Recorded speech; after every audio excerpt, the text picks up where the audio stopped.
नमस्कार दोस्तों, स्वागत है आप सभी का एक बार फिर से। जी हां दोस्तों, पूरे दिन की कई महत्वपूर्ण और बड़ी खबरें निकलकर सामने आ रही है। जानेंगे सभी खबरों को विस्तार से। तो दोस्तों, खबरों में आगे बढ़ने से पहले वीडियो को एक प्यार भरा लाइक जरूर कर दें और ताजा खबरों को जानने के लिए चैनल को सब्सक्राइब भी जरूर कर लें। तो देखते हैं पहली बड़ी खबर क्या निकल कर आ रही है। आज की पहली बड़ी खबर निकल के आ रही है कि महाराष्ट्र, दिल्ली और यूपी में बेलगाम हुआ कोरोना। जिम और मल्टीप्लेक्स बंद कर सकती है उद्धव सरकार। बता दें कि देश में कई महीने बाद शनिवार को एक दिन में मिलने वाले कोरोना मरीजों की संख्या 90,000 और मौतों की संख्या 500 के पार चली गई। बीते 24 घंटे में देश में 92,943 नए मरीज मिले। इसके मुकाबले 60,044 संक्रमित ठीक हुए। इससे पहले 16 सितंबर को सबसे ज्यादा 97,860 मरीज मिले थे। इसके बाद ये आंकड़ा कम होना शुरू हो गया था। शुक्रवार को देश में 89,019 केस सामने आए थे। बाकी राज्यों के मुकाबले महाराष्ट्र के हालात ज्यादा बुरे हैं। महाराष्ट्र में शनिवार को कोविड-19 के 49,447 नए मामले सामने आए, जो कि अभी तक एक दिन सामने आए सबसे अधिक मामले हैं। इससे राज्य में संक्रमितों की कुल संख्या बढ़कर 29,53,523 हो गई, जबकि 277 और मरीजों की संक्रमण से मौत हो जाने से मृतक संख्या बढ़कर 55,656 हो गई। महाराष्ट्र में बढ़ते मामलों को देखते हुए कयास लगाए जा रहे हैं कि जल्द ही उद्धव सरकार जिम, मॉल और मल्टीप्लेक्स को बंद करने का ऐलान कर सकती है। दोस्तों, कोरोना दिन ब दिन देश में बढ़ता ही जा रहा है। इसके बारे में आप क्या सोचते हैं, अपनी राय कमेंट करके जरूर बताएं। बढ़ते हैं अगली बड़ी खबर की ओर। तो अगली बड़ी खबर निकल के आ रही है, हेल्थ केयर और फ्रंट लाइन वर्कर्स अब नहीं करा सकते वैक्सीन के लिए रजिस्ट्रेशन, केंद्र ने लगाई रोक। बता दें कि एक तरफ जहां देश में कोरोना वायरस का प्रकोप एक बार फिर बढ़ता जा रहा है, वहीं दूसरी ओर स्वास्थ्य मंत्रालय ने फ्रंट लाइन वर्कर्स और स्वास्थ्य सेवा कर्मचारियों में टीकाकरण को लेकर बड़ी घोषणा की है। सूत्रों से मिली जानकारी के मुताबिक स्वास्थ्य मंत्रालय ने शनिवार को राज्यों को पत्र लिखकर कहा है कि हेल्थ केयर और फ्रंट लाइन वर्कर्स का रजिस्ट्रेशन अब बंद किया जाएगा। बता दें कि देश में कोरोना वायरस के खिलाफ जारी टीकाकरण अभियान का तीसरा चरण शुरू हो चुका है। वहीं कई फ्रंट लाइन वर्कर्स और स्वास्थ्य सेवा कर्मचारियों को वैक्सीन की दूसरी खुराक भी दी जा चुकी है। केंद्रीय स्वास्थ्य मंत्रालय के सूत्र ने बताया कि कुछ अयोग्य लाभार्थियों को कोरोना वायरस वैक्सीन के लिए हेल्थ वर्कर्स और फ्रंट लाइन वर्कर्स के रूप में पंजीकृत किया जा रहा है और टीका लगाया जा रहा है। इसलिए स्वास्थ्य मंत्रालय कोविड-19 वैक्सीन के लिए तत्काल प्रभाव से फ्रंट लाइन वर्कर्स और स्वास्थ्य सेवा कर्मचारियों के नए रजिस्ट्रेशन पर रोक लगा दी है। स्वास्थ्य मंत्रालय ने कहा है कि क्योंकि कई अयोग्य लोग इसका फायदा उठाकर अपना नाम जुड़वा रहे हैं, ये नियमों का उल्लंघन है। बता दें कि केंद्रीय स्वास्थ्य मंत्रालय के आंकड़ों के मुताबिक शनिवार शाम 8 बजे तक देश भर में कुल 7,44,42,267 लोगों को कोरोना वैक्सीन लगाई गई है। अब तक 89,53,552 हेल्थ केयर वर्कर्स को वैक्सीन लगाई जा चुकी है। वहीं 53,06,671 हेल्थ वर्कर्स को वैक्सीन की दूसरी डोज दी जा चुकी है। फ्रंट लाइन वर्कर्स की बात करें तो देश में अब तक 96,19,289 कोरोना योद्धाओं को वैक्सीन की पहली खुराक और 40,18,526 फ्रंट लाइन वर्कर्स को दूसरी खुराक दी जा चुकी है। टीकाकरण के तीसरे फेज में 45 वर्ष से अधिक उम्र के सभी लोगों को वैक्सीन की खुराक दी जा रही है।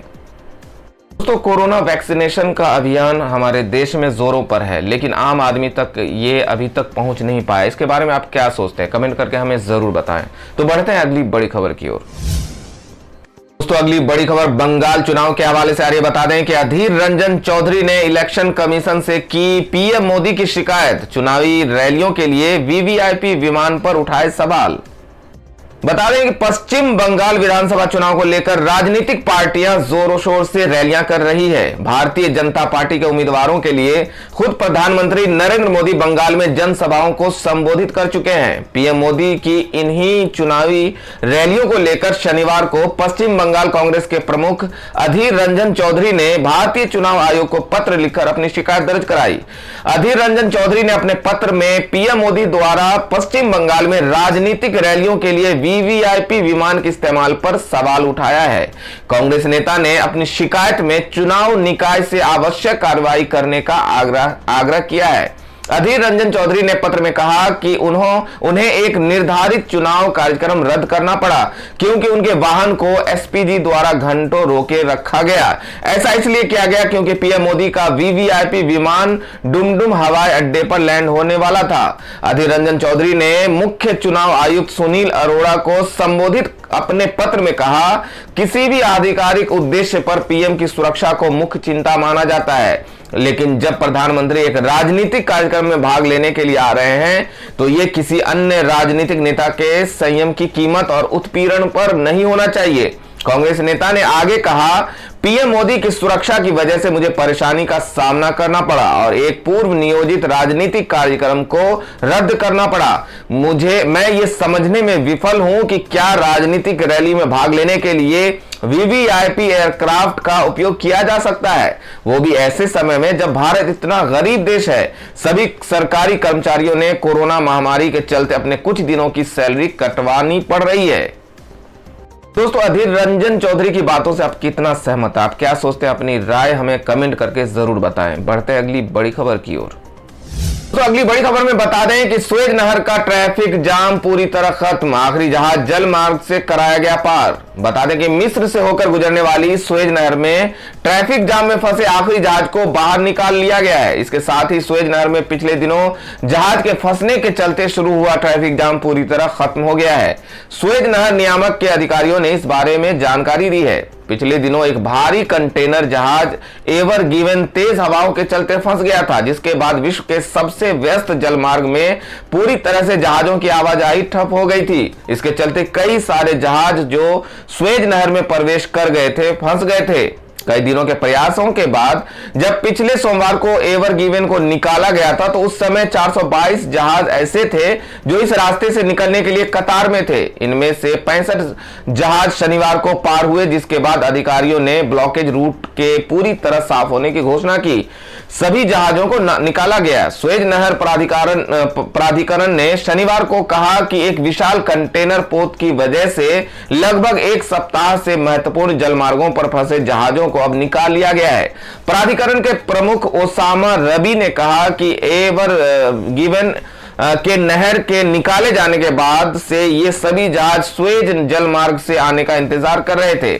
सुएज नहर प्राधिकरण ने एवर गिवन जहाज के जलमार्ग में फंसने और इसके चलते 6 दिन तक इसके बंद रहने के कारणों का पता लगाने के लिए बुधवार को जांच शुरू की है।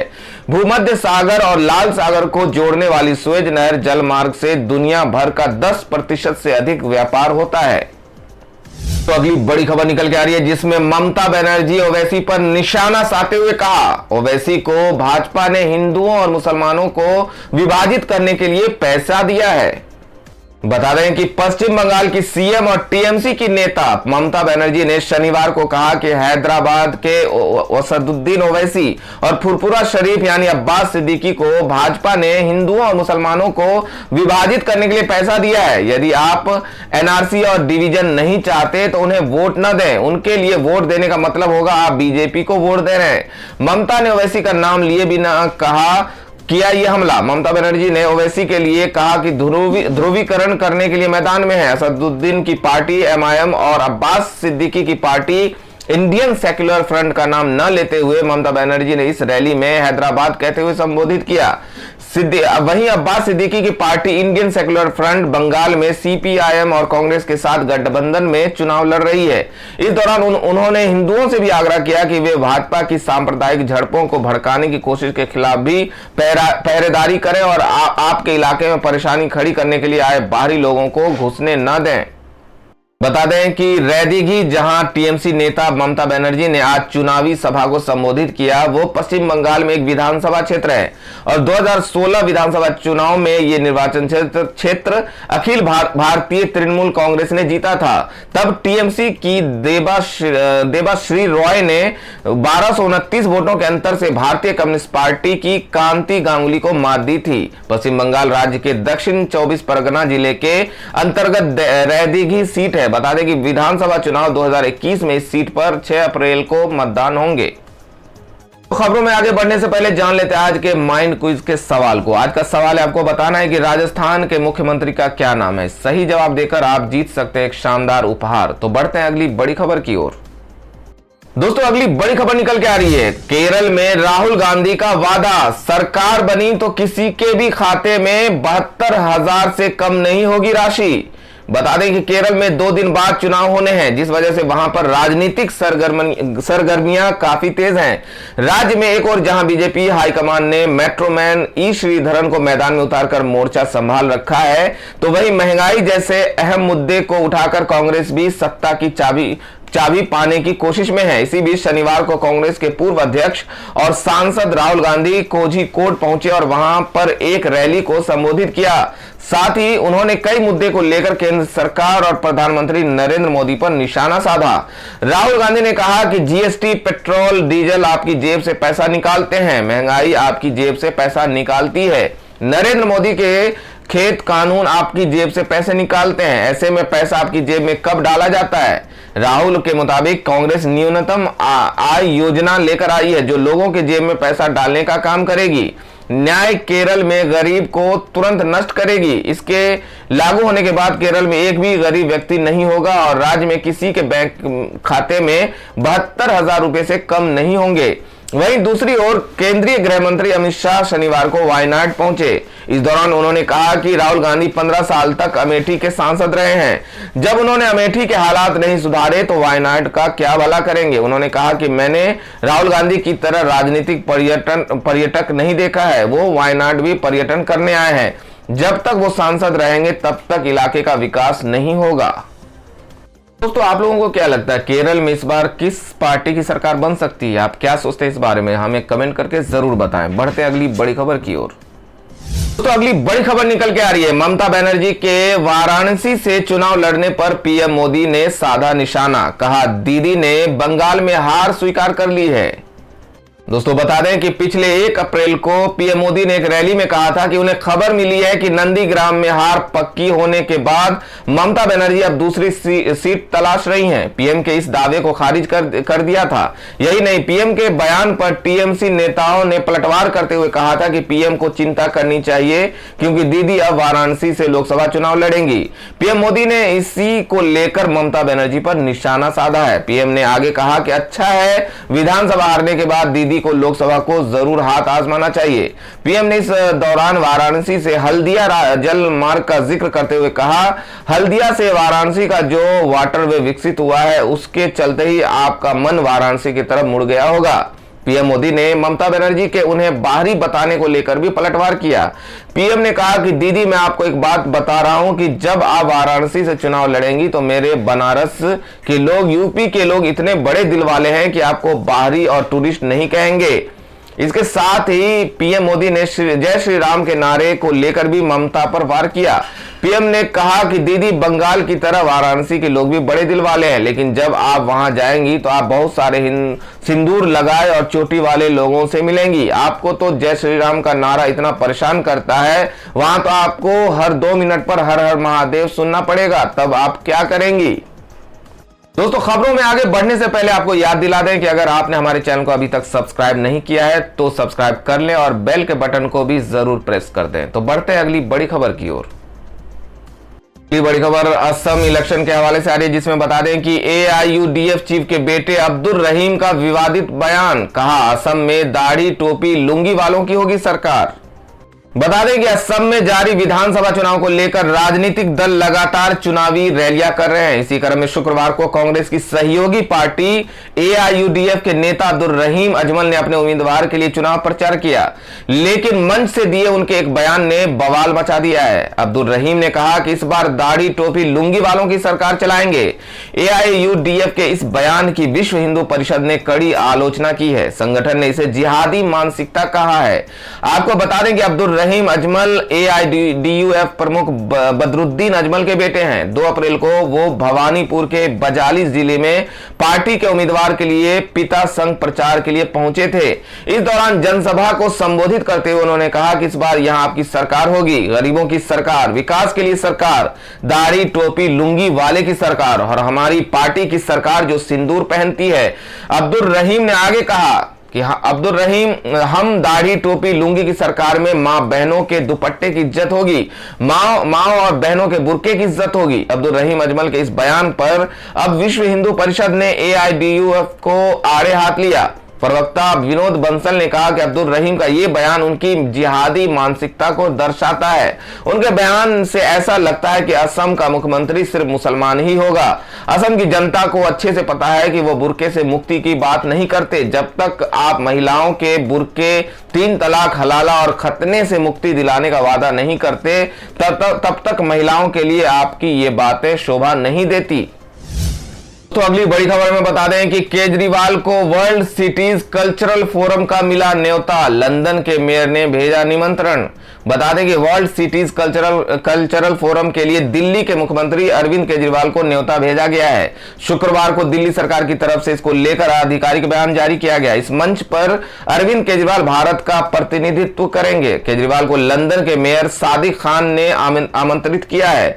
मुख्यमंत्री केजरीवाल लंदन, टोक्यो और न्यूयॉर्क समेत दुनिया के 40 शहरों वाले फोरम में शामिल होंगे। इस निमंत्रण से बहुत ही गर्व महसूस कर रहा हूं, ऐसा केजरीवाल ने कहा। इस निमंत्रण को लेकर मुख्यमंत्री केजरीवाल ने खुशी जाहिर करते हुए कहा कि वो इस फोरम के वार्षिक सम्मेलन में दिल्ली का प्रतिनिधित्व करने के लिए बहुत ही गर्व महसूस कर रहे हैं। उन्होंने कहा कि सरकार का लक्ष्य दिल्ली को संस्कृति और कलाकार अनुकूल शहर के मामले में दुनिया में सबसे आगे ले जाने का है। उन्होंने कहा कि इसके लिए संस्कृति एक शानदार जरिया होगा। दिल्ली की संस्कृति को फिर से याद करने का मौका मिलेगा। आपको बता दें कि इस फोरम की इस साल की theme the future of culture रखी गई है। फोरम की थीम पर केजरीवाल ने खुशी जाहिर करते हुए कहा कि ये एक प्रासंगिक विषय है। सीएम ने कहा कि कोरोना महामारी की वजह से पिछले 1 साल से चुनौतियों का सामना करने के बीच दिल्ली की संस्कृति को फिर से याद करने का मौका मिलेगा। दोस्तों अगली बड़ी खबर निकल के आ रही है, जिसमें बता दें कि ममता बनर्जी का भाजपा पर हमला। मैं उनमें से नहीं जो 5 स्टार होटल से लंच पैक करवाकर दलितों के यहां भोजन करते हैं। बता दें कि विधानसभा चुनावों के मद्देनजर टीएमसी प्रमुख ममता बनर्जी ने आज दक्षिण 24 परगना के रैदीगी में एक चुनावी रैली को संबोधित किया। इस दौरान भाजपा पर जमकर निशाना साधा। अपने ऊपर लगे अल्पसंख्यकों के तुष्टीकरण के आरोपों का जवाब देते हुए उन्होंने कहा कि मैं एक कट्टर हिंदू हूं और घर से बाहर निकलने से पहले रोज चंडी मंत्र का पाठ करती हूं, लेकिन मैं सभी धर्मों के लोगों के धर्म का सम्मान करने की अपनी परंपरा पर विश्वास रखती हूं। भाजपा नेताओं के दलितों के घरों पर भोजन करने पर तंज कसते हुए उन्होंने कहा कि मैं ब्राह्मण महिला हूं, लेकिन मैं हर समय अनुसूचित जाति की महिलाओं के साथ जुड़ी रहती हूं, जो मेरी हर जरूरतों का ख्याल रखती है, वो मेरे लिए खाना भी बनाती है।